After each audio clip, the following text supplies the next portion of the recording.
It's Power Hour LSU.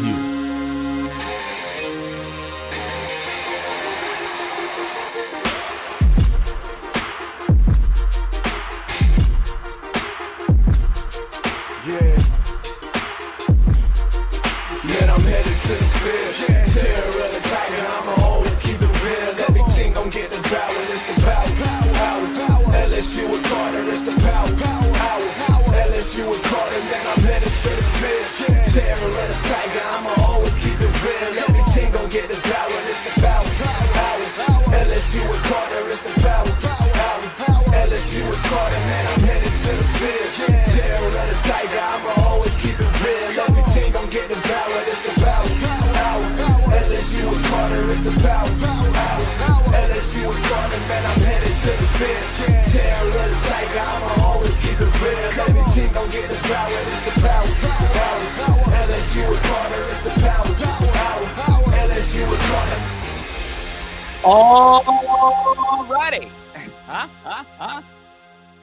Just right now, in the grand scheme of things, just give me your best let's go. Just give it to me. I want you right now, sitting at your home, to just bring it. I kind of feel like being a little chill tonight. It is a glorious Tuesday. We might be getting our last rendition of the annual LSU versus Florida matchup. This is the team I hate the most in the Southeastern Conference. It's not even close. For me, it's not even close. I don't know about you. But the truth is, I have my favorite film study analyst joining us a little bit later. And on top of that, I have some bad news that LSU lost a somewhat significant, but not significant, defensive tackle from the team today. It is pretty sad when you see this happen, but Sydir Mitchell is no longer with LSU. So what happened? Well, I don't know all the details. I really don't. But where did Sydir Mitchell play? He played at Texas. Why did he come to LSU? To play for Bo Davis. And to find somewhere new to play because Texas's defensive tackle room is always deep. And Bo Davis leaves, Kyle Williams comes in, and he has his own way of playing defensive tackle. To use Occam's razor, which is the simplest solution to a problem, that is probably what happened. Now, is there something extracurricular that we don't know about? Maybe so. Maybe so. So, the truth is, whether you're watching this on Facebook, if you are watching this on Facebook, please share it. I'm trying my best to grow on Facebook. Mr. Zuck does not like me. The truth is, it's not really that big of a loss. It's not. Sydir Mitchell was really good during spring. He dominated quite a few spring practices. And the truth is, that's okay. Good for you. But games are not played in the spring. They're just not. And for me, the LSU defensive tackle room has been really good. Arguably the best defensive tackle room they have had during the Brian Kelly era. So you give Kyle Williams a lot of credit, and you give Bernard Gooden a lot of credit because that's one reason why Sydir Mitchell left. Bernard Gooden, they're different styles of players. They really aren't the same type of defensive tackle, but we want Dominic McKinley to be the reason why Sydir Mitchell isn't playing. And Dominic McKinley up to this point has been pretty daggum good for LSU. Ahmad Bro in his new jersey number 16, has been good. So far, Rashard Lawrence, yeah, he had a penalty in this last game, but Rashard Lawrence has been fine. He's gotten pushed around a little bit, but he's been fine. All DTs do at some point. And then on top of that, you get to me, the most interesting player is Walter Mathis, number 91. He has played in both games up to this point. He is one of only a few true freshmen who could say that.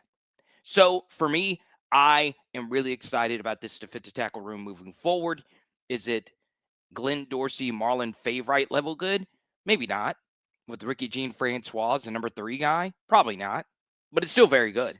And Bernard Gooden has been excellent through 2 games. Okay. So there you go. Oh, did I say Rashard Lawrence? I meant to say Glenn Dorsey and the great number 99, Marlon Favorite, and Ricky Jean Francois coming off the bench for that '07 team. So there you go. Now we move on to me, the story, which is the LSU offense. And that's why I wanted Max Toscano to join us, and he will be joining us here shortly.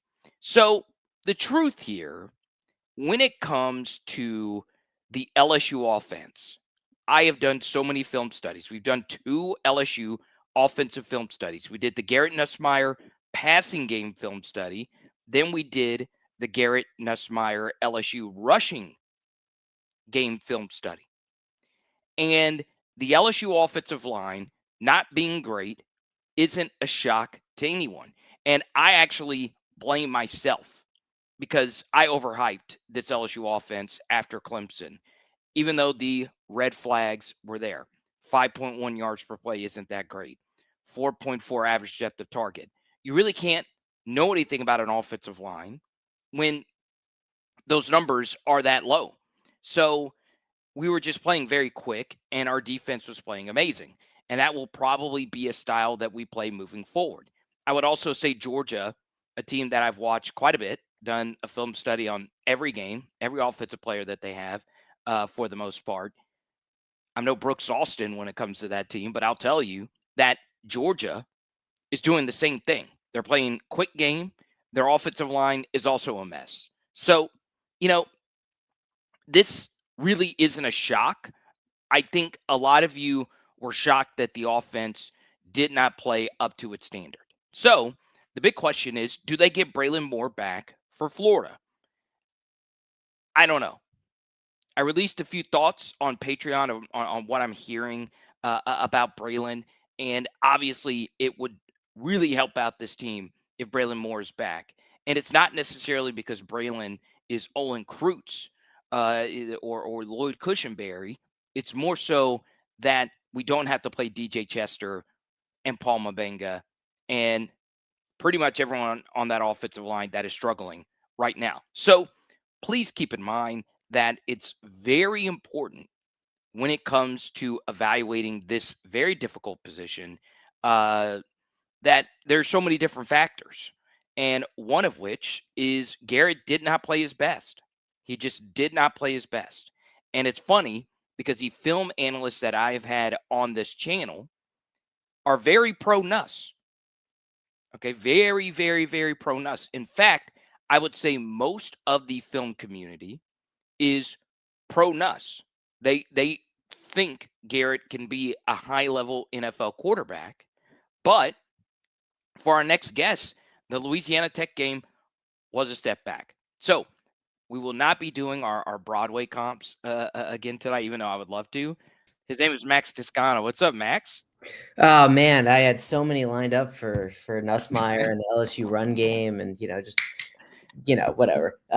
But yeah, I'm doing great. How about you, man? How you I'm doing good. And here's something else. If you want someone that covers Joe Burrow's Bengals, Max, that's your main thing now is Bengals, correct? Yeah, I mean, I got a lot of main things, right? It's the Bengals, it's tight ends. I'm doing some Jet stuff now. I don't know. yeah. I don't even know.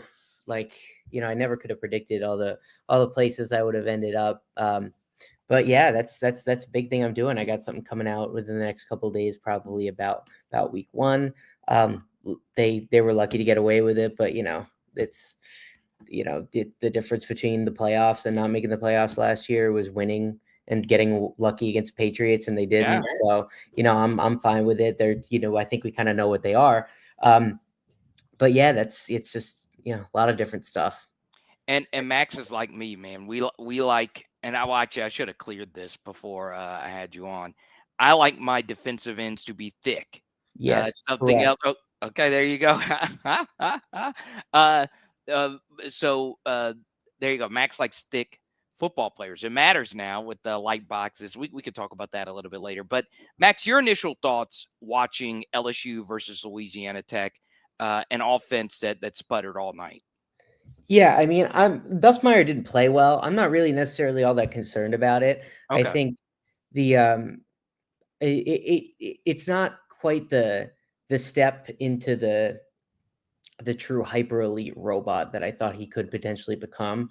But I think there are a lot of external challenges too. I think the offensive line really struggled, especially in the run game, which is just awful stuff. But the stuff that we saw from Nussmeier were a lot of inaccuracy, which is not a normal issue for him, and a lot of just effort mode, which is a bit of an issue. But at the same time, you can kind of see him flip a bit of a different switch than he got into against Clemson. I think when he went into effort mode last year and got into trouble, I think it was in a lot of situations where there was just nowhere to go with the football and the game was kind of slipping away. I think we saw that against Alabama. I think we definitely saw that against A&M. So that's, I think, something you see with a lot of quarterbacks, even really good ones. So it just, it's not great, but at the same time, I think these kids are human in the sense that he was playing Louisiana Tech and he kind of acted like it, which you don't want from a coaching perspective, but is not necessarily a concern for bigger games because I think we know that he knows how to lock it in. He knows how to really elevate. We saw that against Ole Miss, I think last year more than anything. He was a superhero. So I'm not happy with it, but I'm not super concerned about him. It's the O-line in the run game. I just think it is so concerning at this point, and that's the thing I really came away worried about. I'm not worried about Garrett Nussmeier. Yeah, let me ask you this. So, the first interception or the interception to Berrien Brown down the sideline, I'm shocked that he just couldn't get enough on it. What do you think could be the issue there? I mean, do you think there could be something underlying, or has that always been a problem for Garrett in your mind? No, it's never really been a problem, and I don't think there's anything underlying. I just think he flubbed a throw. It's the kind of thing that happens. A lot of times, it's something that ends up in the dirt or something that ends up going out of bounds, but sometimes it gets picked off and we kind of end up getting a bit more of a view of it and getting a bit more putting a bit more weight on it. I don't really, it just is what it is. I actually kind of liked it as a play. I think he made a nice play picking up the cloud corner and seeing that the safety wasn't getting over the top and ripping it. I just think that he just didn't get enough juice on the throw, and that's not something I'm worried about. He's got a great arm. So it was a great read, and he just didn't put enough juice on it. To me, from a process perspective, I think it was a positive play. It's just sometimes you miss a throw. It's hard to get around that. We see that all the time, even with the best quarterbacks.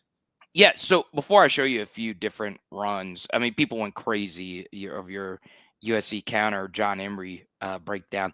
I've not checked in on John Emery at UTSA. I hope it's going great. But I want to ask you about the run game as a whole.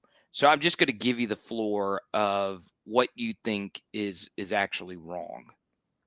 Everything. It's horrible. It's horrible.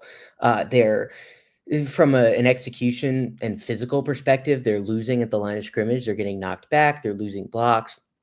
From an assignment perspective, they are screwing up against twists and front movements and pressures. There's no pickup there. Guys are getting free. From a design and teaching perspective, especially on outside zone, they don't get points right.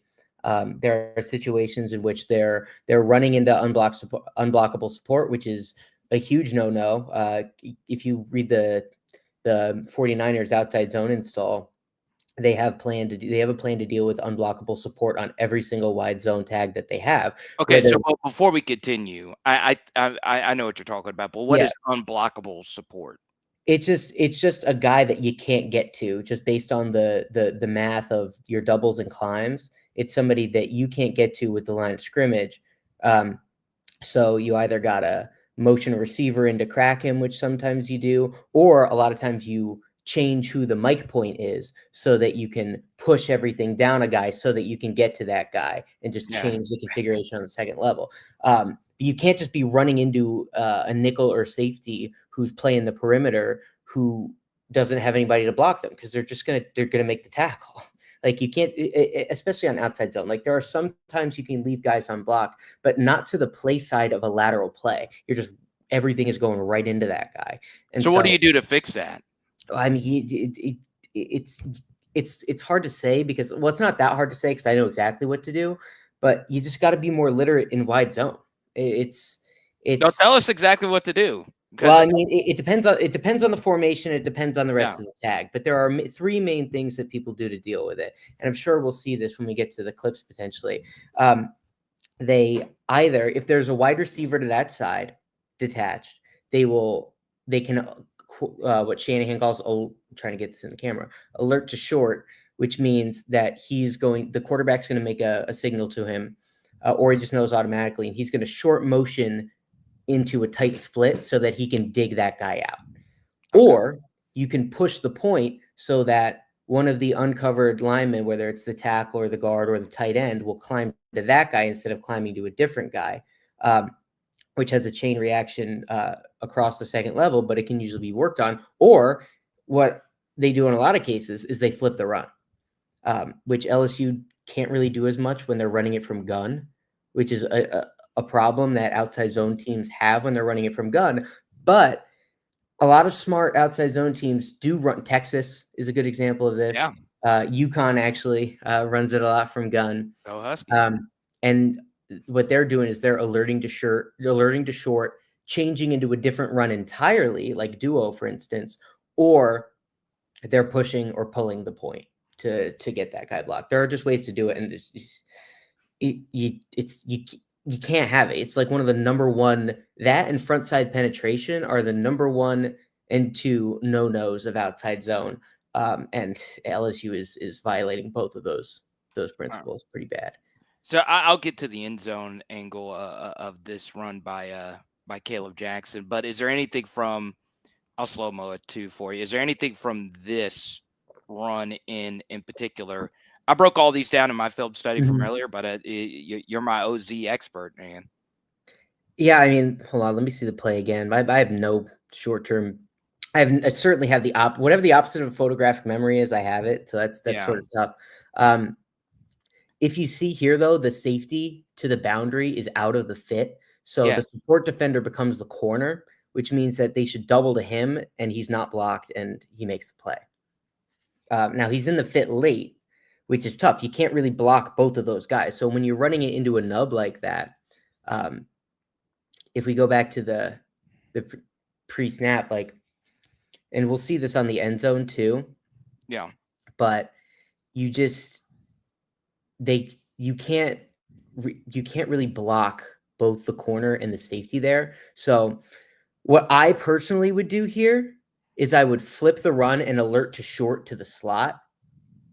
So I would have the slot block that safety that comes down to the middle, and I would have the tackle to climb to that linebacker that's right there in the middle. It's hard to see without drawing on it. But this is the situation in which you would probably can the run because they have both the corner and the safety to the side of the run. Where you're trying to run it. There.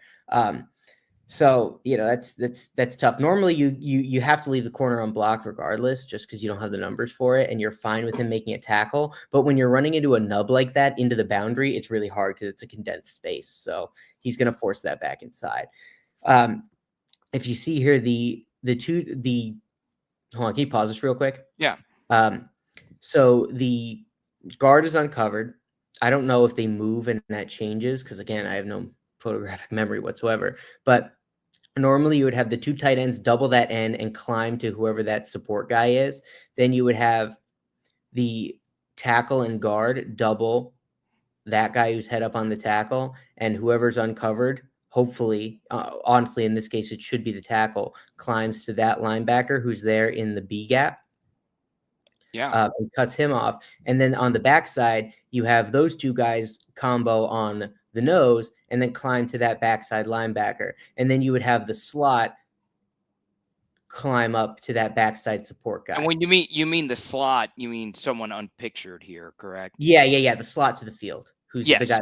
So that would be Nick, who you can't see here. Right. So just for clarity, you would want 79 and 56 to take on the zero tech nose. Yep. and then Chester climbed to pick up 9. Ideally, yeah. Okay. Ideally, yeah. So- But if so if let's you go. can't get that, then the back is tasked with reading that guy and making him right. Because if that guy can get over the top, you can cut back off him. But like as you can see here, they're running right into the. First of all, like I don't. You should never block backwards on outside zone. And if you watch Sharp, he blocks backwards to double on Right. this. Never do that because it doesn't unfold the play and it collapses the front side. So there's no like you can't climb to the support because he's blocking backwards. And then that leaves Green one-on-one on that outside guy. It's just this is not how you should run it from this formation against this look. And even then, you're going to have to deal with that unblocked safety. So I would ideally flip it and have the slot crack down on that safety to his side, and then you're fine. Then you're fine numbers wise. So But- so you're saying Nick go block number 8? Right. So this would be a situation from a YY nub like this with the 2 tight ends, or even a normal nub with just 3x1. It's 2x2 nub. So that's a little different, but at the end of the day, not really. So you have, again, this is hard to word without drawing on it. Yeah. But because of the corner and that safety being in the fit there, you're just going to have this is not necessarily standard in all outside zone from all formations, but with a nub formation, you have to be a little bit different about the corner than you would from others, especially when Right. you're running into the boundary like this. So I would flip this, and I would have if we can, when we get to the end zone again, I'll go over who would block this. So you would just make a can call. This is what the Shanahan guys would do. Yes. They would flip it. So then they would have the center reach the nose. They would have the guard, the play side guard, which is 56 Thompson, and the right tackle Davis. They would double on the D end, and Davis or whoever ends up uncovered, probably Davis, would climb to that inside linebacker, I believe number 9. Yes. So when I just want clarity for my viewers here really quickly. Of course. When Max says flip it, he's saying run away from the way that we're running. So run to the right. Right. So which coaches would say you're running away in theory of the strength call. So you're flipping it to the right. Yeah, so it's just going to go from closed side to open side. Yeah, now that you've mentioned, I should have brought this up in my breakdown. Now that you've mentioned it, it does make way more sense from a numbers perspective. God bless you. You blew my mind here. So 56 and 75 takes on the right side, play side in, and then climb to 9, baby. Let's go. And then I would alert you don't necessarily need to, but it's better. The slot should be in a bit of a tighter split. Yes. So basically, Max is saying that Garrett and Nick would need to communicate that Nick would be closer to where they have to have this framework. I mean, I don't think if they taught it, Nussmeier would make the call. Right. But yeah. In theory, you would have Nick closer to the eye of the tiger. Right. Or you could have him just crash down really hard. I mean, he's athletic enough to do it. But like you could also just short motion him instead of wasting him on a route that you're not RPOing. And you could RPO the guy, but I don't love doing that either. And then if you don't mind. Sure. No, dude, anything. So on this play in particular, even with Bauer, because obviously in outside zone, basically everyone is stepping in the right direction. Basically on OZ plays, is it true that every blocker more often than not is stepping in the right direction, maybe outside of the backside tackle? Is that correct? If they're doing it right. Yes.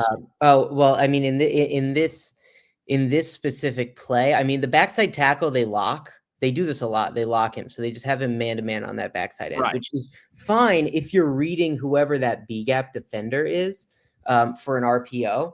But they're running this guy on a route, so it's tough to do, because if you're reading that backside guy, that backside second level defender, you don't have to block him, which means you can push the point front side to take that support front side. But they're not RPOing him, and they're running into the unblockable support, so it just doesn't make any sense. Now, the only guy who blocks the way I would like this blocked, and he doesn't do this all, and none of these guys are consistent about it, is the backside guard Thompson. If you watch him take those 3 lateral steps, hit the double, and then penetrate to the second level, that's how you want this block. As we go, you're going to see how vertical these guys step, and it's just the play doesn't get wide. So what Max is saying, and if you guys want like a deeper breakdown of like offensive linemen and their steps, Mitchell Schwartz gives out a bunch of free game. And I actually learned this from him, that you really, on these OZs, you want that first step to be very lateral, correct? Yeah, I mean, I want the first 3 steps to be lateral.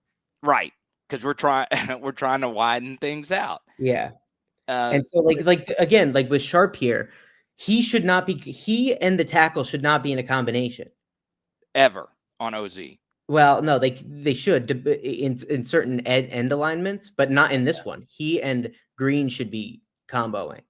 Yes, and because then look, Sharp's climbing the backside safety instead of this unblocked frontside support, that just does not make sense. None. So like, I mean, like, what are you doing? Like, what are you doing?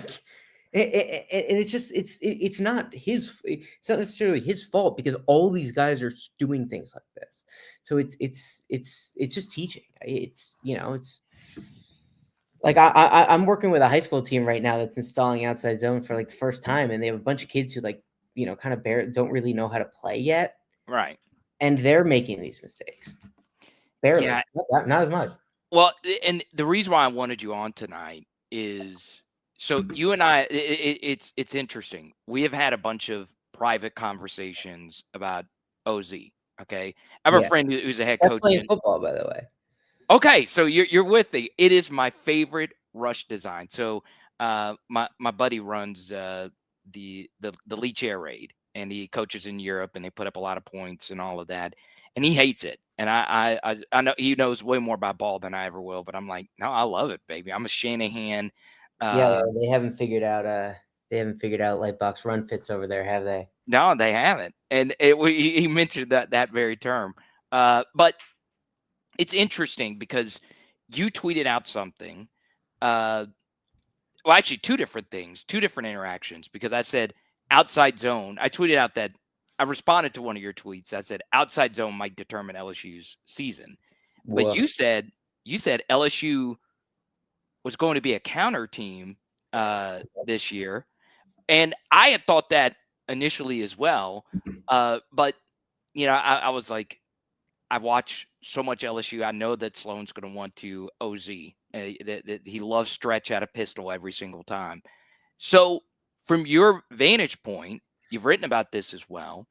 Do you think LSU should try to run more counter? This is something that they actually did practice some. Alex Atkins comes over from a counter-based scheme in Florida State. Do you think LSU should be a little more counterish? Well, I mean, the only reason I say maybe not is because why the hell aren't they doing it then? Like, if you hire Alex Atkins from Florida State, who's one of the best counter as an O-line coach and an offensive coordinator, both at teaching the play, at installing and designing layers and sequencing off of it and different tags and all that stuff, all the ecosystem that you want from a good run game and off of your base play. He's one of the best in the country at it. It was so difficult for LSU to defend. I certainly remember. And I wrote about it back then too. Obviously not knowing he was going to eventually end up our run game coordinator. But the thing that's crazy is that, like, if you're going to, and again, they started last year trying to base and counter because they knew they were going to be a spread team that was going to get a lot of light boxes. So it's a great light box run if you can pull it off, especially because of all the stuff you can do to RPO off it. And the fact that it's really hard to get that second level defender in the box to come down and defend it. It's not impossible, but it's hard. especially if you're getting moved up front. And the problem is they could not do it up front. They got killed. They couldn't move guys. They screwed up assignments. They screwed up pullers. They screwed the same stuff they're doing with outside zone, just with different geometry because the play is different. And so, okay, maybe they just don't know how to teach it. They were an inside zone team with Denbrock because that's his bread and butter. And they had the quarterback and receivers to make that really work because they could steal extra bodies in the box with Daniels, and there was nobody in the box to begin with because it was a free touchdown to Blake Neighbors or Brian Thomas if you did.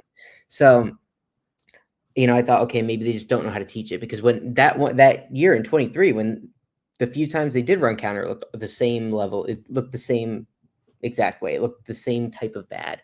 So, okay, maybe they don't know how to teach it. They go bring in Alex Atkins. You see a bunch of practice clips and everything of them running counter. So it's, okay, now they know that it was the right answer schematically, but they couldn't get it taught. So they go bring in the guy. And now you're coming out and you're trying to run wide zone all the time and duo, which do make sense. I mean, duo is a great schematic play for them. They can't get that right either, by the way. But that's more of that. Well, it's a physical issue and an assignment issue, but that's a subsequent discussion we'll probably have. But I don't get. So they tried that creative Kyle Parker seal the edge duo run twice in this past game, and it got destroyed. Yeah, I mean, it worked. They did it a third time with Anderson, and it worked just because they got movement. But that was the one time they got movement, and like it's been mostly a disaster. You slant the front a little bit, they will screw up their assignment and let guys through. They don't get movement, so the linebackers can stay clean, react to the back, and just go to the bounce lane when they bounce, and they can't plug it up the middle when they overlap and all that stuff. It doesn't work. But but to answer your question, I don't understand why they're not running counter. And it makes me think that something went wrong with it in practice, which is just it's insane to have that happen. But it's part of it is just that the offensive line isn't very good. They're not, and they're not moving people. And I think, I don't know how much of that is teaching. I know how much of this other stuff is, but I don't know. It's to the point of it's such an obvious thing for them to do that it raises suspicion why they're not. The reason why I was such a slam the table outside zone guy is exactly you just tweeted this out, and it was what I've always said I love about it is that outside zone has a lot of answers to a lot of different things. All right. I have my response to your tweet, but explain that very thing. Well, I mean, it starts from this very general thesis that if outside zone is blocked properly, you cannot stop it. You can't stop it because it has. And now blocking it properly and things not going wrong, or it's never going to happen consistently. Right. But like you can get everybody you need blocked or accounted for with the flexibility of pushing points, with the soundness of zone blocking in general. You don't need an overpowering offensive line to do it because you're moving. And you don't have to shove guys off the ball. It's about technique and teaching rather than physicality. So it's accessible. It pairs well with play action and boots. And so you can build a run action game off of it really, really easily. And it's just the one thing that's just like that. If you do it right, is going to work. Unless your players are just like, unless you're, out there with like FCS players against Peak Save in Alabama, then it's not going to work. Yeah. They'll just blow it up every time. Right. But yeah. And so and it's explosive, by the way. You're not sacrificing explosiveness for soundness. It's explosive as hell. You can really crease stuff with it.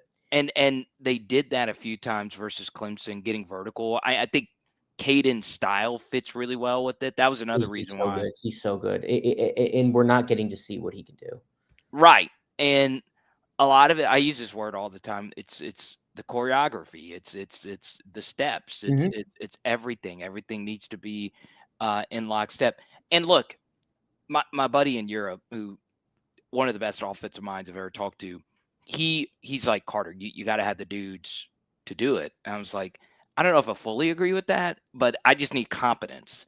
What don't you need the dudes for then? Like, Right. you know, Yeah. I mean, you're Um, throwing the ball like 50 times a game and spreading the field. You need a dude at quarterback.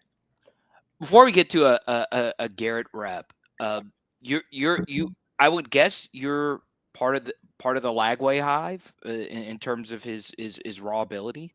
Yeah, I think he's really good. I think there was, he was up and down as a true freshman, but forget the physical skills for a little bit. I think he's definitely ahead of the curve as a processor, as far as his pure pocket operation, and he's so accurate. And now the accuracy hasn't really been there to start this year, but like he's a really really good player. It's I don't think they have great answers for him schematically. I don't think they really have the right identity as far as their offense. Because and this is a little bit less excusable because their offensive line is way more talented than ours. They're having a lot of, and Napier has a huge wide zone background. They're having a lot of the same issues. Interesting. It's not quite as bad and quite as ugly, but it's not great either. And so they aren't, the way they build their offense, they play a ton of 12 personnel. They're very condensed with their receivers and everything. They are not a spread you out and drop back and throw team. They're gonna try to run the ball, whether that's duo and outside zone, and they're gonna try to build off of that. Their drop back game isn't as diverse as it should be with a quarterback and receivers like they have. And their big problem is that they can't run the ball well enough to run the ball that much. And they're having issues. But and Lagway, I think, is rusty because he missed so much of the offseason with injury. And so I think this is something that in a better environment we would look at in week 6 and forget. But I love him. I think he's a dude. I don't think he's really getting much of a chance right now. Yeah, I hate a head coach that calls plays unless his name is Steve Sarkisian or Kyle Shanahan. Yeah. I've never been a fan of the Billy offense. They do a lot of pistol, and like you said, they do a lot of outside zone. That's what Jaden Ball ended our lives with last year. He's so good. Yeah, Ball 13. He's a really, really, really good player. This was a clip that I broke down earlier today on Twitter, and it's gotten passed around a little bit. I appreciate all the support. I'm going to play this at full speed, just so people can have an idea of this play, and then we'll slow-mo it here. And before we get to Max's analysis, it looks as if Barisharp is open in the corner of the end zone, and Garrett rolls out to the right side, and it gets dropped here for a touchdown. So, Max, as I slow this down, when you look at this formation here, 3rd and 6, 6:35 left to go in the second quarter, what's the first thing that stands out to you by the pre-snap alignment of the defense? I mean, considering it's obvious pass, I would say not a ton. Because they end up in a slot pressure, but it's not necessarily telegraphed because they have the guy over number 3, and the safety is not directly necessarily over him. He is over the number 2 receiver, so that's not necessarily super telegraphed. And by number 3, what do you mean? Oh, the 3rd receiver from the sideline, which is Green. Which is okay. So, right. I keep forgetting LSU has a receiver that wears number 3. Right. So I didn't want people to get confused by number 4 and all of that. So the way it's numbered is the outside receiver is always the number 1, and then it goes by numbers inwards. So 1, 2, and 3. So Nick, who wears number 4 here, is the number 2 in football terminology, and Trey Green, the innermost slot, is the number 3. It also sucks because receivers don't wear jersey numbers in the 80s as God intended. So it makes it tougher. So you see this, and my thing is, I see Jaden do this all the time, and Jackson Dart. Would you prefer in this situation to read this left to right? Obviously, it just depends on how it's coached, but what would you be looking at here if you were Garrett? I mean, I would do exactly what he did. I think this is the right play. He's hot off the slot. So like if that guy comes, you gotta get somewhere. So you either got to dump it off to somebody or you got to make a play athletically. And that's what he does. Like he's got to abandon his read here. It's not the look to Sharp is not clean enough to throw it when you're hot. Thank you. Okay. So It's actually, this is a high-end play here. This is good stuff. okay, thank you. All right, so I got absolutely destroyed. Now I said Yeah, well, anybody destroying you for that, you get back there and throw this to Bauer Sharp. Yeah. So the first thing I said in the breakdown, I said, would you like to hit the wide open touchdown? Would you like Garrett to just see this and just get the easy pitch and catch? Yes, you would. But based on the alignment, there's no way that Garrett could have known that the two defenders defending the bottom, the receiver or the tight end and the running back, there's no way that Garrett could have known that at the snap, and I'll just play it, that number 7 would be sprinting over there and just leave Bauer Sharp wide open. Right. It just happens too fast. It's now impossible. here, click. I would say pause it right after the snap. Right there. So that guy who he is hot off of because of the protection, because like the tackle is responsible for the D end who loops. Now maybe you could put him on a duel and have him get all the way out there, but you wouldn't do that unless you absolutely knew that guy was going to come, and you never know that, because if we knew that, the offenses would never stop scoring touchdowns. So like he's hot off of that guy, and so if that guy comes, that is your fucking problem. I don't know if I'm allowed to swear, but that's it's okay. We'll let it go. Go ahead. All right. So that is his problem. That is on you. And so at this point, he needs to make a decision, and he needs to either dump it off to his hot, or, which I don't know what that is in terms of this offense, in terms of this play. I don't think it's the running back. It may be the running back, but even then people would get mad because then he would get blown up. I can tell you definitively it's not the tight end running a corner. Right. Because if that's the case, he's going to have to wait to see what that corner does. Because look at him right now. He has made his decision, and he has had to already make his decision. And you don't know if you throw this right now and that corner reads it and flips his hips, that's a pick. So That's a pick. You can't do that. You cannot do that. Everyone would freak out at him for doing that. So no, he makes the right play here, and he throws what should have been a touchdown. Like you get a free runner and you throw a touchdown. Like that's a hell of a play. So let me ask you this. This was a big debate, and I got absolutely slandered defending Weston Davis on the slot corner blitz. I just think that's a hard pickup here for the RT. I understand it's that impossible. Nobody would ask that. Like, yeah, I was like, that's, of course you always want to tell offensive linemen no excuses, fine work. But that I don't think a right to. It looks bad. No, because he's getting ready to take the linebacker who's green dogging. Like, right, exactly. Well, he's not green dogging because he's spying the quarterback. But like, no. Like, again, that's the kind of thing you would only do if you knew he was coming, and then you would slide the entire line to that side so that you can do it. And they're clearly not sliding to that side.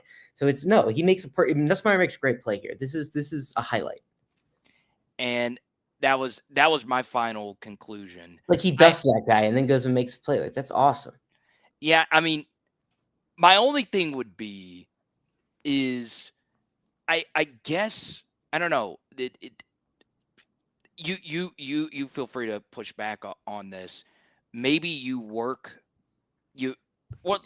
it's impossible for me to know this unless I'm Garrett, but pre-snap, I would rather work left to right here because I know I'm going to have man-to-man versus those two guys at the top compared to the bottom. Is that fair? Or I mean, you don't know that. They could rotate out. Like, they could be disguising. Yeah, I guess so. And again, once you're hot, your read is dead. You have to. Yes, of course. Yes, I totally agree on that. So like, and I think he is reading left to right. He just realizes he's hot and then makes a play.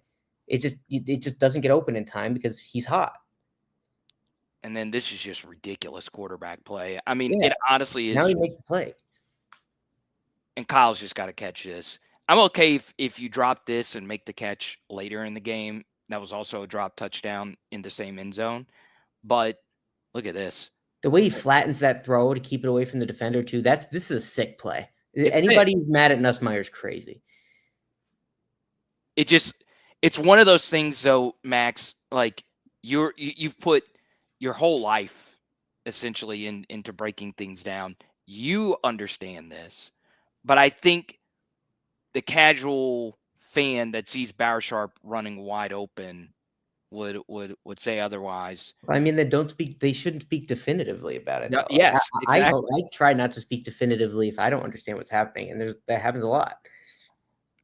And yeah, I mean, I more so chalk that up to like really, really, really elite quarterback play. And I think the narrative of Garrett's night changes if he's able to make that throw right there. Yeah, he was also missing a bunch of throws and just Yeah, he did. playing, Yeah, he that's was true. playing way too loose in the second half. Again, it's kind of stuff you do when you know you're playing Louisiana Tech and you aren't, and you don't act like the robot you should act like. That would sort of be my coaching point if I were Sloan. I'd be like, you have to treat you can't have levels. You can't have games cannot be different to you.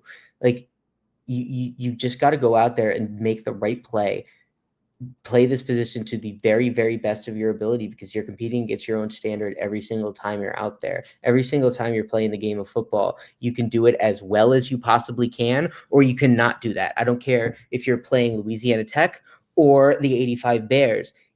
The stakes are the same because you're playing the game of football and you can play it to the best of your ability, or you cannot do that. And anytime you're out there doing that and you're playing loose, you're not focused on and you're not locked in on being as sharp as you can, it's a waste. And I think that's just how I would coach him.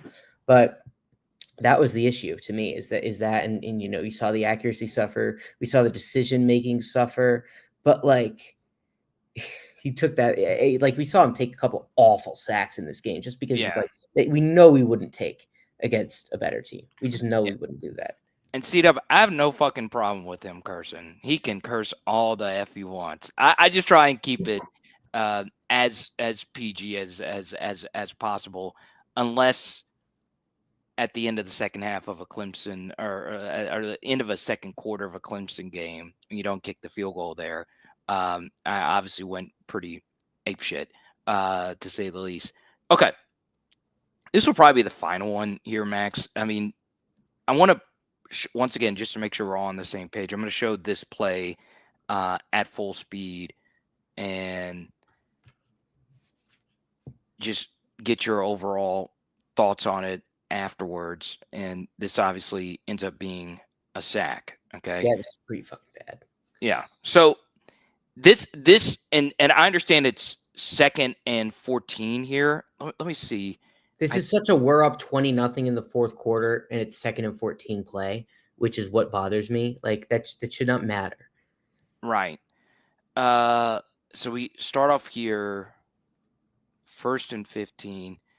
Okay. So actually, okay, they ran counter. Okay. All right. So we'll do this one a little bit quicker this time. So we do get a count. Actually, okay. Yeah, this is Harlem Berry's counter rep, and oh, he looks good, doesn't he? Yeah. He's got some juice. Yeah, well, the puller took the wrong guy. Like, you got to take that out. Yeah, okay, now I understand it. They're doing the same shit they did last year. Okay. So, for me, Max, when I look at this is a box that you have to be able to run this play successfully on. Yep. You're overwhelming them with numbers here. So, for me, an LSU offensive line should never, ever not have this play go for at least 5 yards. Is that fair? Yeah, I mean, it depends. Well, if the box is loaded, sometimes you just have a numbers issue because of the pullers, and it's hard to be sound. But like, yeah, I mean, if you have dudes, which you should be physical. Like, you should be able to move guys. You're LSU. You have access to the best talent in the country. And counter is really hard to break down from the all 22. So we'll get to the end zone cam here, but I'll show this first one. We'll show it here. So it's counter GT. With the Shanahan. The design is so good too. This should have creased right. This should have creased right between. Well, they did a nice job boxing it, but it should have gone for like 8 yards. Okay, so we'll get the end zone copy here. Yeah. Okay.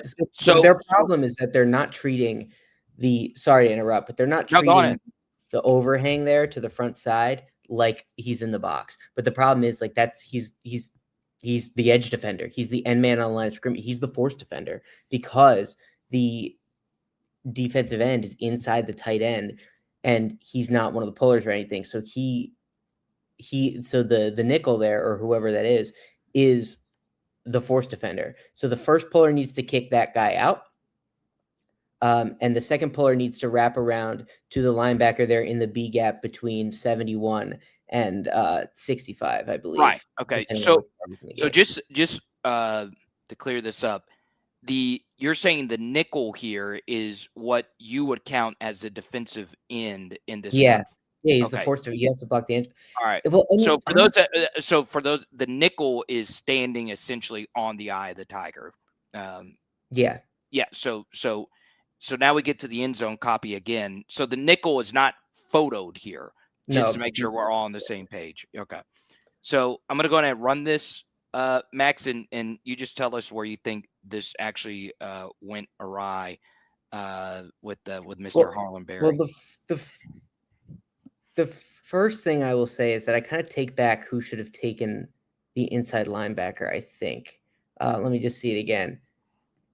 Yeah, that should be, well, once he overlaps like that, that fucks it up. But like normally you would have Sharp climb to that guy, but he overlaps really hard, which means that they need to be able to adjust on the fly, and the second puller needs to wrap to that guy. So Sharp does the right thing. The second puller needs to wait, hold on. Can you play that again? Actually, Yeah. did they? Because I need to see if they twist. I think I'm.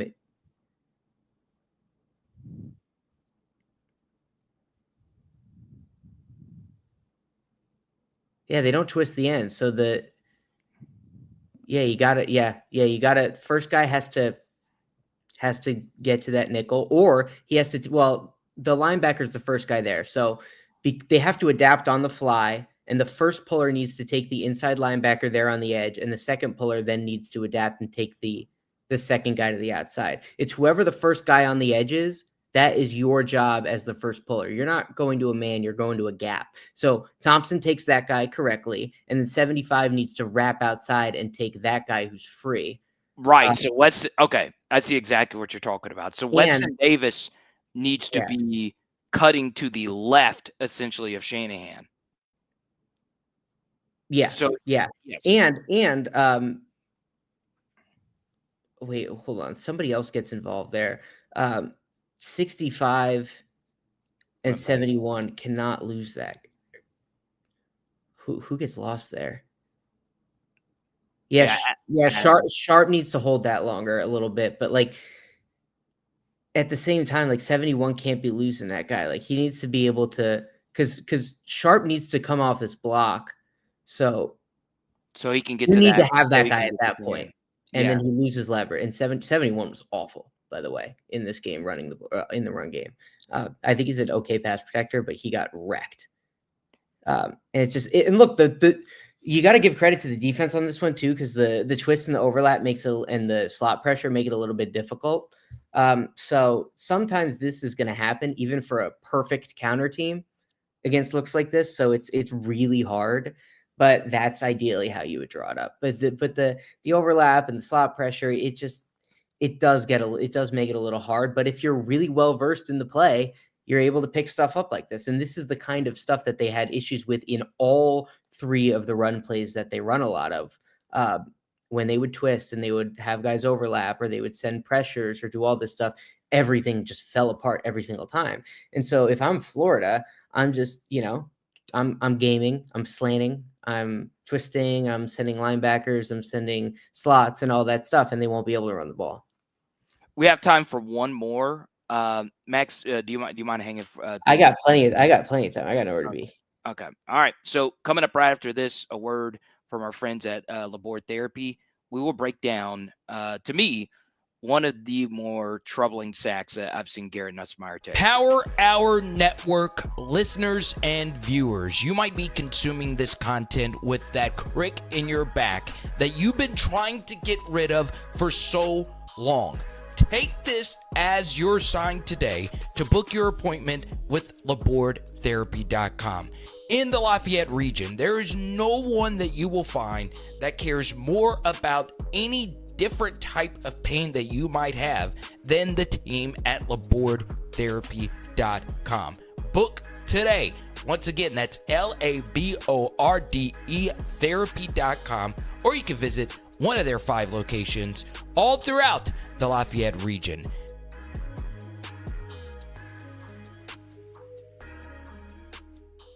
Big thanks to our friends once again at Labord Therapy and labordtherapy.com. Please book your appointment today.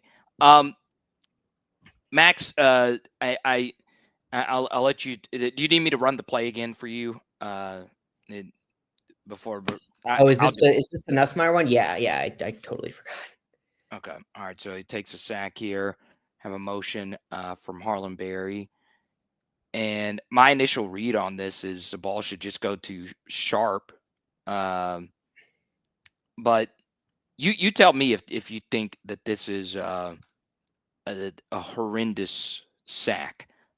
It's a bad sack for sure. It's just because the ball can always go away or right to your outlet, but it's a bit of a cloudy read just because like the over to the X to Anderson looks great, but like when you have the safety coming down opposite it, you tend to cross it off in your head and it just doesn't look open. Again, this is happening at such insane speed. So like you have that safety down. But because of the pressure, he ends up at the safety to the field to the passing strength that comes down and ends up right underneath to Sharp. Now you can dump it to Sharp, but it gets picked up. So like in an ideal world, you're kind of hanging back there and ripping that deep over. But like once you get pressure, you gotta either get this away or get it down to Sharp. But the safety's coming down. With that safety down and with the slot to the top there running with that other crosser, this will open up to Anderson. Like I want you to find a way to rip this in this pocket. But it's hard because of the spacing. If you look at the other route that's there on the 40-yard line, that's not ideal. It's just it creates an unclean look because that defender could fall off and pick it off. So you can't really anticipate that window opening up. I mean, you can from our perspective, but at the speeds that's happening, it's just you see that flash and you kind of end up unsure. But I would like to see him find a way out of this pocket and get rid of it before he ends up taking a sack. Like unless he just trips trying to step up, in which case that just happens. But like right now, I would love for you to find your way out of this, hold, and rip the over. I think that's what and get it there right now. I think that's what he would do normally. But we'll see from the end zone what happens. Before we get to the end zone, let me ask you this about the. I also don't know how they teach the read on this play, so it's right. So basically, what Max is saying is we don't know the progressions. It's something that Kurt Warner talks about all the time. Let me ask you about the vertical from Berryon on this play. Berryon is the receiver at the 45 at the top. He's versus Pressman at the top of the screen, and it looks as if he does get a step. Is there ever an instance? Got to clear the hands there. Got to clear the hands. Just it's not a good release, and he's late. Yeah. He's supposed to be at the 35 right now. He's supposed to be at the 20 right now. He's just late. Yeah, it's kind of clunky getting off the. Yeah, and it fucks up Nussmeier's read a little bit. Now again, it's always nice to see where his eyes go. He's at the top here. He's just reading crosser to crosser, and so I think that he's supposed to throw to Anderson off of a hitch, and it's just not clean. And the pocket sucks because 71 gets beat wide. So we'll see from the inside because if he's trying to get out and do the right thing, he just gets tripped. That just is what it is. It's football's not a very precise game, with all those guys running around there. So we'll see. Yeah, I mean, yeah, he just gets walked back into the pocket and the entire left side gets caved here. So he's trying. You see what he's trying to do? He's trying to fade away from it and find the space to throw. Yeah, that's not his fault. He trips. He trips because the entire left side of the line gets caved in. He's trying to fade to his right away from it and get time to throw that ball, but the left guard and left tackle get bullied so bad into him that he just trips, then trying to escape when he realizes he can't. I'm not mad about that. I don't think it's a bad sack. The other one is much worse when he was trying to extend and just like controller disconnected and took a sack. Right. But that's just not that bad. That's on the left tackle and left guard. He was trying to do the right thing and rip that over. Hey, that's why I have you on here to push me on these things. I just think in that scenario, when it's second and long, I'm just replacing that blitzer and hitting sharp. But Also, yeah, also reasonable, but like right, when you that's really what you're doing when you can't account for the blitzer. When you have everybody picked up like that, that's when you're looking for plays. okay, yeah. So you're saying If he were hot off that guy, I would say yeah, but like right? you can't get caved in like that. And again, he tried to do the right thing and get out, but he almost did. He just tripped over the guy's ankle. LSU versus Florida. LSU is a 9.5-point favorite. Oh boy, I don't know about either of these teams being 9.5 point anything. Yeah, that's about where I am at this juncture. Yeah, it's who knows? What if Lagway snaps into form? But like I will say, like if Florida's gonna play as much 12 personnel as they want to play and run it as much as they want to run it, they are fucked. Because the LSU run defense is impenetrable. It's insane. And part of that is because they take resources out of coverage by putting Harold Perkins in the slot.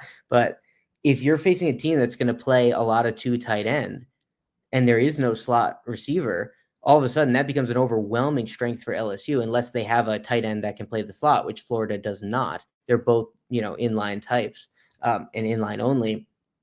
So you're trying to run into those boxes with Jack Pyburn, who has just been devastating as a run defender. He's folding guys like lawn chairs out there. You have Gooden, who is such a nasty penetrator. Guillory, who's a great space eater. Peyton, who is more of a pass rusher, but is still 260 and can throw his weight around. And then you have Whit Weeks, who is unblockable and is so smart in his pickups and assignments and when his gaps change and his overlaps and his fallbacks and all this stuff. He plays so fast and he plays so in command that he's an elite run defender. And Harold Perkins is, he's one. The thing that he just does so well, and pretty much the one thing that he does at an elite level is pursue and tackle, and he beats blockers to spots a lot just by being so fast. So if you're gonna try to get heavy and run on this team, it is not going to work for you, and you are going to eliminate all the conflict you can create. And so if Florida is going to try to play that way, they're in trouble. Make sure I write that down. Max has LSU winning by 25 points. I don't think we're going to score 25 points. Yeah, that's if they play that, if they block that way, the way they did, they are not scoring 25 points. Yeah, and the thing is I've gotten asked so many times, Max, as a film guy, it's like, hey, do you think they're holding anything back for Florida? And I was like, it doesn't matter if you're getting your face caved in across the front. And they're like, well, does Braylon Moore change things? And I'm like, yeah, he changes some, but I don't know. I'm always somewhat skeptical of we're just holding everything back for Florida guy. Was this the most trap game in the history of trap games early in the season? Yes, of course. But look, I'm surprised they even crossed the 50. Right. With LSU's defense is so nasty. So before we do let you go, make sure you go follow him at Max Toscano 1. You can definitely learn so much about Joe Burrow and the Bengals. I know we have a lot of Burrow. I've worn this shirt for 3 straight live streams. Nice. If you want the nitty-gritty about why the Bengals start slow every year offensively, which is still the craziest thing to me, go make sure you follow him.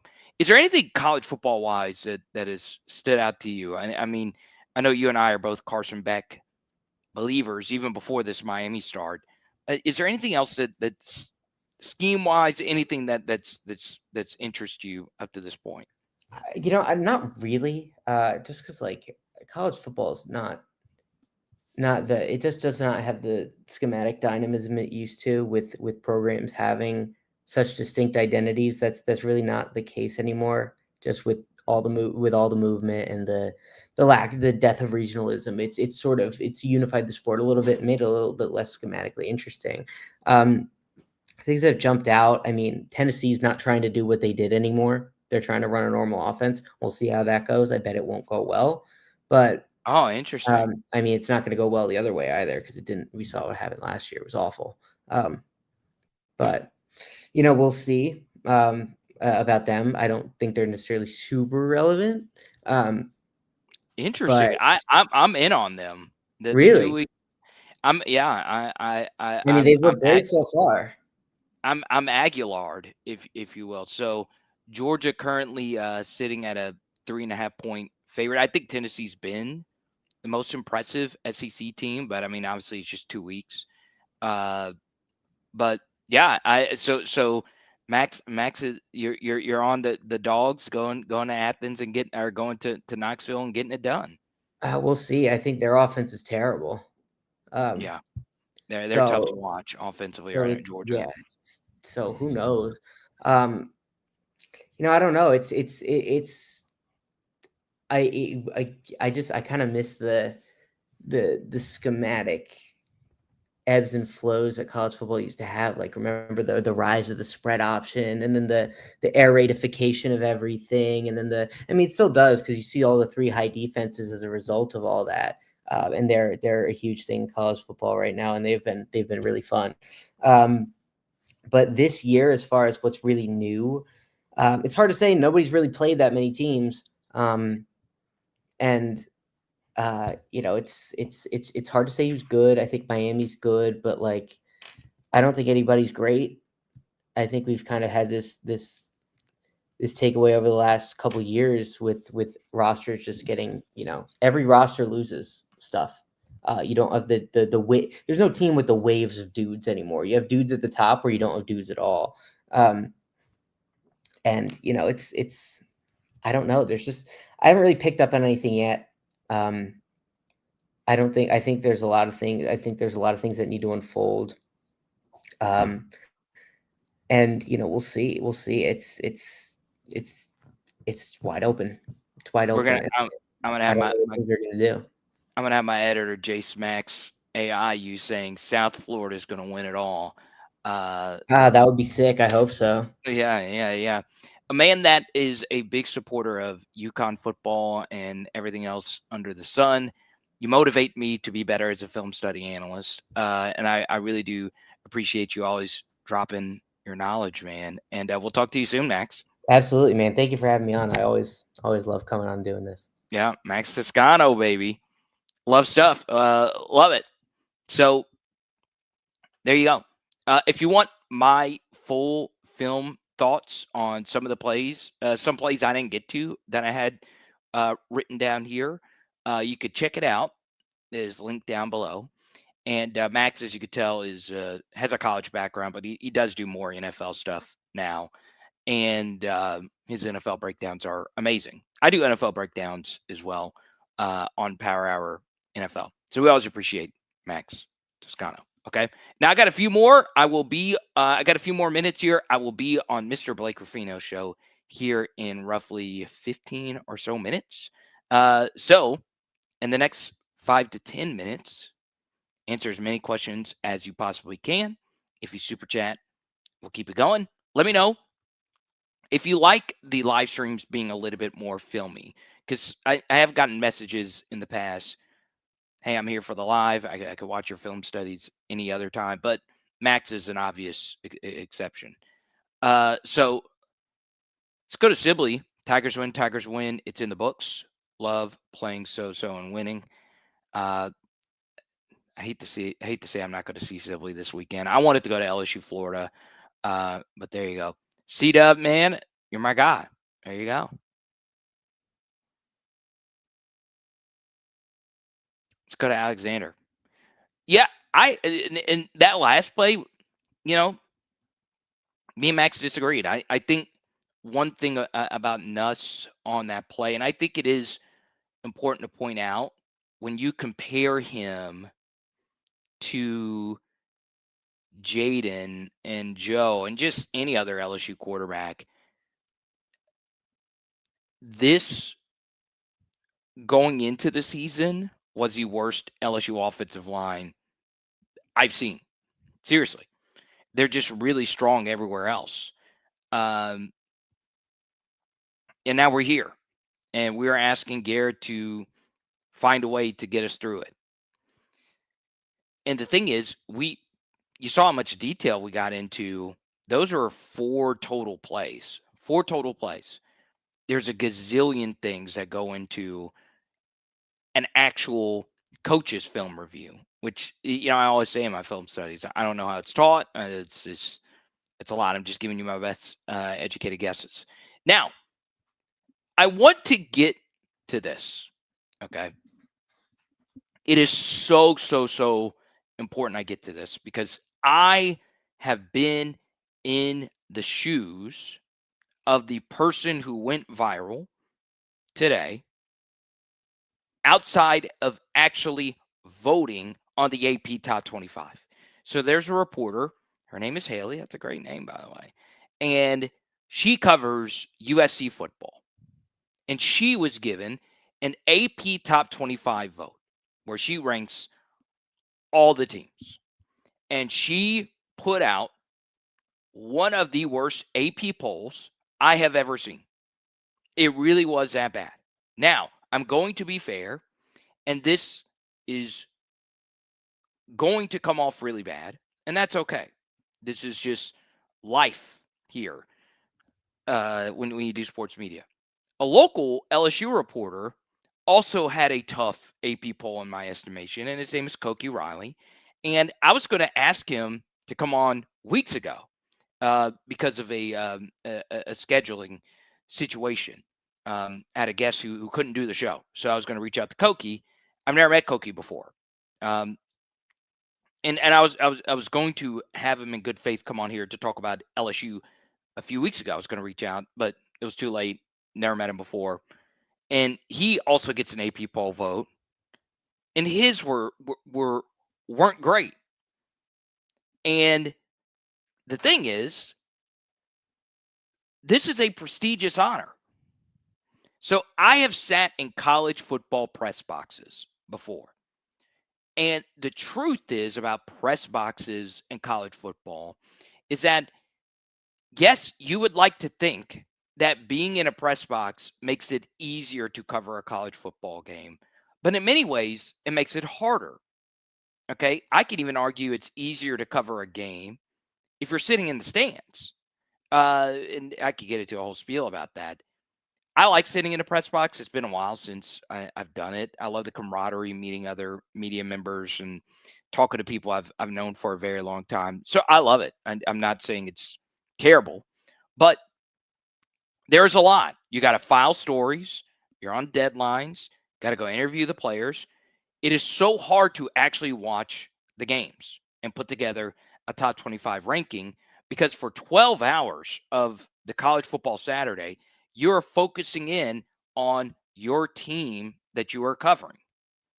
And if you really pay attention, a lot of the bad AP polls over the years have been local television reporters, local beat writers, not because they don't know ball, but it's also because it's hard to do that. It is hard to watch all these different games where a guy like Reese Davis, sometimes he's doing play-by-play, but he's got a gazillion different resources, right? He's flying to private jets to go call games, and he's got 1,000 different screens at his disposal at all times. It still doesn't excuse the polls that Koki Riley and Haley, I don't want to say her last name because she's gotten so much horrible press and nastiness and misogynistic stuff thrown her way. But the opposite of that is also true because, I saw Daily Joy, who's one of our best guests. She's a female, and she was saying earlier today, hey, this does not make females that want to work in college football look good because she still had Florida ranked, the reporter, as a top 15 team when they were thoroughly outplayed and lost to USF. It would be one thing if Florida had beaten the brakes off of LIU, which that game was kind of, And then it would be another thing if South Florida just won on a miracle. That was not the case. South Florida outgained them. So she then said, hey, it's not that big of a deal. It's an AP poll. It's not, in the grand scheme of things, it's not that serious, which is even worse. Why are you discrediting all the other people who actually put the time in to put out an AP poll? So I released my own AP poll and motivated me to go do my own research. And the truth is, it's hard for me to do it. It's hard to keep up with all these different teams and watch all these different games. Even if you only sit, no distractions, you're a single male or female, and you got 1,000 different screens, it's even hard to do that. So I understand that it's very difficult, but it's also unacceptable. You've got, even if you're not able to watch games, you've got to be able to put results on the screen and then basically just go do a simple, to add more context, go watch a 5-minute highlight clip. I try to watch highlight clips at the very least of every SEC game. Then I go to the Big Ten and other teams that LSU are playing. So, it's interesting. Let's go to Sibley. I think Florida has an ugly chance of winning. Are they a bad team, as bad as they seem? No, I think Florida's still good. I had Florida under their win total. I follow a lot of Florida guys, and they weren't too high on this team. It was interesting that there were many in the national media that were super high on this Florida team and super high on DJ Lagway. And I just didn't see it. I thought their wide receiver room was lacking. I think Billy, as a play caller, is always going to be a losing proposition if he's also the head coach. I also think Florida as a team is incomplete. They've always kind of been overrated as a program, and the schedule was too tough. South Florida is a tough non-power college football team, okay? Non-power 4 college football team. They're probably the best. They beat the crap out of Boise State. So they also got a little unlucky that South Florida was as strong as they were. But my question to you, if you're very confident in LSU taking care of Florida, do you think LSU would have beaten South Florida with how they played on Saturday? Obviously, the game would have been coached differently and so on and so on. The answer to that is probably not. You probably wouldn't have won the game the way you played versus Louisiana Tech. So I agree with Max. I don't know. I don't know. LSU is a 9.5 point favorite. It's a pretty big number. Pretty big number.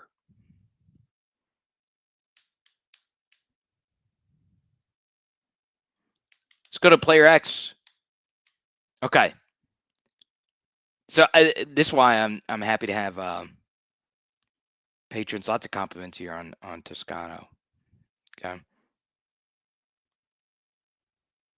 Because simply some of the ones that they spent their money on aren't really that good.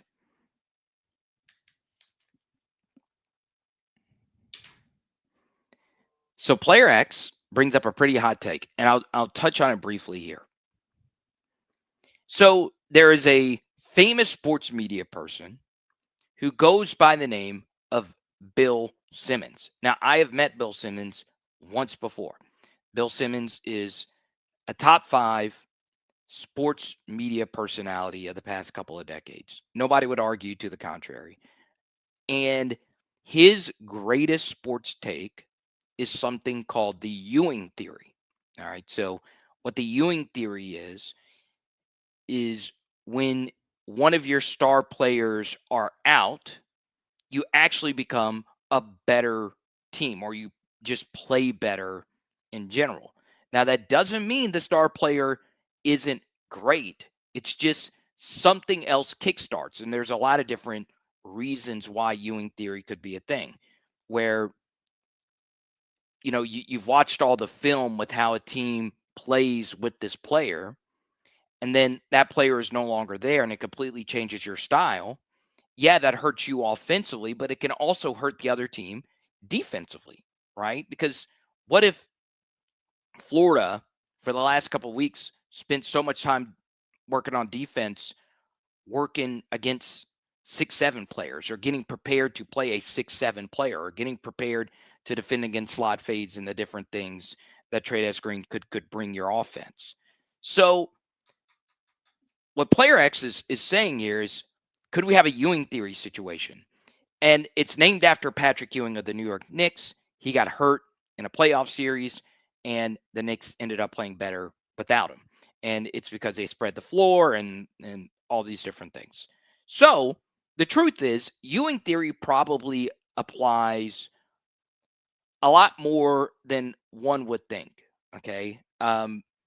It's applied plenty of times in college football. There's plenty of college football teams that have had their best teams of all time the year after losing some of their best players of all time. Okay. The best linebacker ever at LSU, many would say, is Devin White. Well, 2019 LSU happened after Devin White. The 2011 LSU secondary happened after Patrick Peterson. Now, those two players are on the Mount Rushmore of their positions at LSU, but there's a lot of different things that go into Ewing theory. So with Trey Green not being in the lineup, I think that is a plausible scenario. Okay. And we'll talk more about that tomorrow, Player X. But to his point, he is saying maybe we're focusing too much on getting the football to Trey Green. And to that, I would say you're probably right about that. More so last year than this year. But think about it this way. If you throw the football to Trey Green, he's not a yak guy. He's not a yards after catch guy. So if you throw it, the equity of you getting extra yards after the catch is very small. So his real benefit is in the red zone where we struggle. And that's where he's going to hurt us the most. He's really going to hurt us not having him. Sorry about that. So, yeah, I could see that, Player X. I could see that. That's not a knock on Trey Green at all. It's not. So, who do those snaps go to? Well, one Ewing theory principle that could go into this is LSU last year just had one tight end, basically. So, maybe this makes the order of operations easier. Barry Sharp is just the guy. Obviously, Donovan Green steps up even more. But I don't know. It's an interesting question. It's a very good question. One that I've already pondered. I'm serious. I've already pondered. And for reference, I was actually going to share this thought in Discord. If you go to our Discord, Player X is a member, obviously a patron. You could see me saying, hey, there's a hot take that is forming in my brain. But I want to be clear. Ewing theory does not mean that a player is bad. It doesn't. It's just there's very few LeBrons out there where everything just falls by the wayside if he's not there, or Jaden Daniels. If Jaden Daniels wasn't available for the Commanders, the team becomes a 5-win team.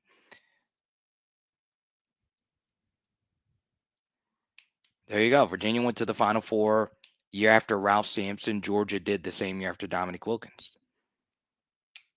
It happens a lot more than you think. It doesn't mean that those teams were better or those players were better.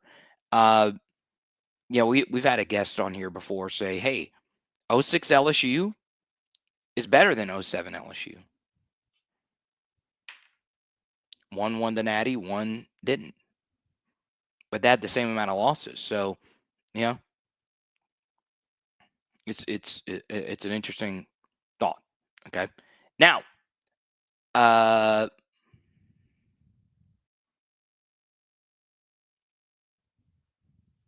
will be on Mr. Ruffino's show here in just a moment. And we will talk to you tomorrow. We'll be live at 6. Big thanks to Max Toscano. Please go shoot him a message on Twitter or Instagram. Let him know that you enjoyed his appearance. And there you go. Big thanks to Labor Therapy, Zion Imaging, and the Zion 360 booth experience. Once again, there will be no pregame or halftime show for the Florida game. this weekend. My apologies for that. It is Power Hour LSU. Boom! Tonight. And thanks to our top super chatter, Mr. John Sibley. Tonight we are doing chicken. No, it's taco soup again tonight. Let's go.